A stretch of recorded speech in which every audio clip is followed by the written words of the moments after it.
À travers le monde, on peut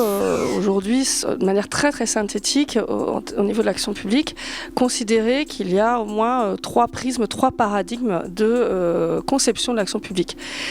C'est-à-dire qui marquerait une évolution en termes de constitution de celle-ci, donc qui ne serait plus simplement pensée de manière centralisée et, on va dire, technocratique. Donc effectivement, l'approche data-centrique, elle marque un prisme qui est aujourd'hui assez exprimé autour du numérique et des données, plus largement des données numériques, de manière très très hétérogène. Donc ça peut être l'open data, le big data qui est associé, mais qui pose quand même aussi un certain nombre de problèmes quant au fait que l'on envisagerait l'analyse du territoire ou les diagnostics territoriaux, les diagnostics urbains, la compréhension de leurs problèmes, la compréhension de leurs évolutions qu'à travers la production et l'exploitation des données. La deuxième approche, qui peut cohabiter avec la première, c'est une approche qui est centrée usager. Donc voilà, très simplement, on a ici des approches qui se sont déplacées en fait aussi du monde privé vers le monde public, où l'open innovation est déjà relativement bien implantée. Et c'est aussi la marque de justement la prise en compte de ces approches plus sociologiques qu'on évoquait à travers les controverses, où en l'occurrence ici on est dans une posture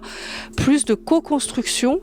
et pas simplement de consultation, ce qui peut être la première échelle de la mise en participation des habitants, mais de co-construction et de co-délibération, voire de co-décision avec les habitants. Et la troisième, qui est aussi en lien avec la précédente sur l'open innovation, c'est donc l'approche expérimentale.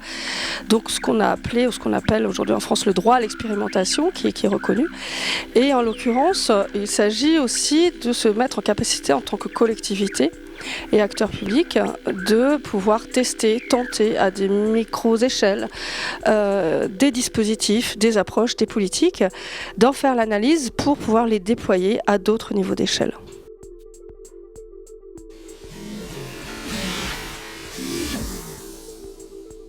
Donc la démarche que vous avez menée au niveau des explorateurs